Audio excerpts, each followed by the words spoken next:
तो अमूमन ज़ाहिर है जब हम किसी भी शो का हम चाहते हैं आगाज़ करें कुछ तो अच्छा हो। लाइटर साइड स्टोरी से, ऐसी स्टोरी से जिससे आपका मूड अच्छा हो जाए। लेकिन जब आपके मुल्क में रियलिटी ऐसी है और जिस शहर में हम रह रहे हैं, जिस शहर में हम बैठे हैं उसकी बात करें तो सिर्फ दिसंबर के महीने में 3 आग ऐसी लगी हैं। एक लगी थी आरजे मॉल में, एक अर्शी प्लाजा में और एक अब लगी है। तो ये कमर्शियल मार्केट्स में या कमर्शियल प्लाजा में जो आग लग रही है इससे कितना नुकसान हो रहा है और ये बार बार तवातुर से ये वाकयात का होना ये बड़ा सवालिया मैं निशान है। हैरान हूँ कि ये कोई जंगल नहीं है जहाँ पर आग लगी या आसमानी बिजली गिर गिर गई तो आग लग गई या फिर कोई सर्दी से बचने के लिए किसी ने आग लगाई तो जी। आग लग गई।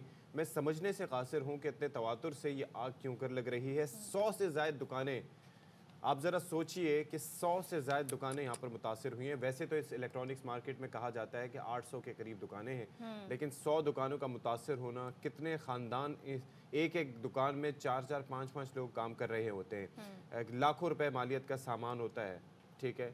और आप ये देखिए कि मैं हैरान हूँ। और यहाँ पर कुछ ही फासले पे, यानी कि अगर यहाँ पर जो बैक साइड रेम्बो पे सेंटर, बिल्कुल, हाँ। रेम्बो सेंटर जिसको कहा जाता था, उससे थोड़ा हाँ। सा फासले पे वहाँ पर एक बड़ा फायर स्टेशन है। और मैं उसमें भी हैरान हूँ कि ये जो हमारा रिस्पांस टाइम है ये कितना स्लो क्यों है। तो तो ये अफजल जी खान हमारे साथ मौजूद शाहजहां हैं। मोबाइल मार्केट है जी जिसमें जी। रात गए आग लगी है, तो पूछ लेते हैं अफजल से क्या सूरत हाल। अफजल बताएं ज़रा सूरत हाल क्या रही, आग के हवाले से कितने फायर टेंडर्स पहुंचे, नुकसान क्या अभी तक सामने आया है? देखिए, रात गए ये आग लगी थी। तकरीबन 5 से 6 घंटे की जद्दोजहद के बाद इस आग पर काबू पा लिया गया है और इस वक्त कूलिंग का अमल जारी है। इब्तदाई तौर पर यही बताया गया है कि बिजली की शॉर्ट सर्किट के बायस ये आग लगी है, लेकिन के इलेक्ट्रिक का अमला भी यहाँ पर मौजूद है। उनका कहना है कि कूलिंग का अमल मुकम्मल होने के बाद इस हवाले से तहकीकात की जाएगी और हतमी तौर पर बताया जा सकेगा कि आतिशज़दगी की वजूहात क्या है। ताहम इस आग लगने के नतीजे में ग्राउंड फ्लोर, फर्स्ट फ्लोर और सेकंड फ्लोर पर जो दुकानें थी वो उनमें मौजूद करोड़ों रुपए मालियत का जो सामान था वो जलकर खाकस्तर हो गया है। और बताया जा रहा है कि रात के वक्त ये जो मार्केट के अंदर दुकानें तकरीबन बंद थी और इसी वजह से जो फायर ब्रिगेड का अमला यहाँ पर पहुँचा तो अंधेरे में उन्हें काम करने में बहुत मुश्किलात का सामना रहा, क्योंकि आग लगने के बाद फौरी तौर पर जो है वो बिजली मुनक़ता हो गई थी।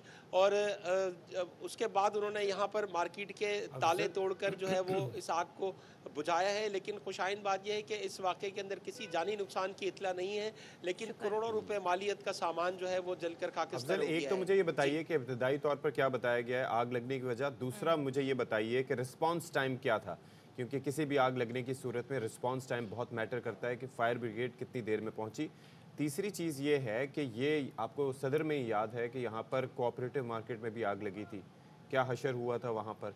उस वाक़े से इस वाक़े तक पहुँचते हुए कुछ सीखा गया?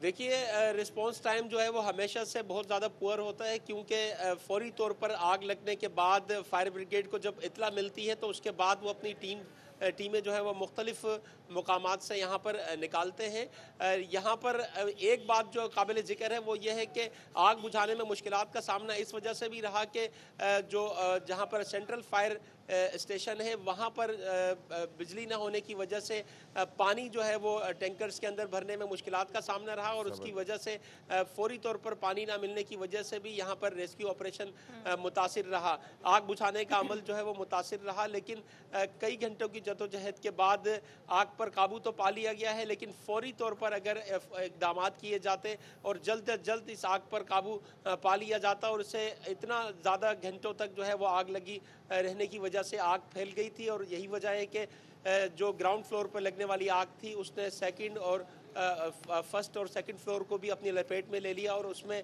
सैकड़ों दुकानें जो हैं वो इस आग की लपेट में आ गई, जिसके नतीजे में करोड़ों रुपए का नुकसान हुआ है। और फिर जाहिर सी बात है इस महंगाई के इस दौर में इस तरह का नुकसान होना माली तौर पर और जो आपके रोजगार से वाबस्ता हो ये बड़ा ही अलमिया होता है। Thank you so much Afzal Khan. I hope कि इनकी दाद रसी कुछ की जाएगी, होता वैसे बहरहाल कुछ भी नहीं है।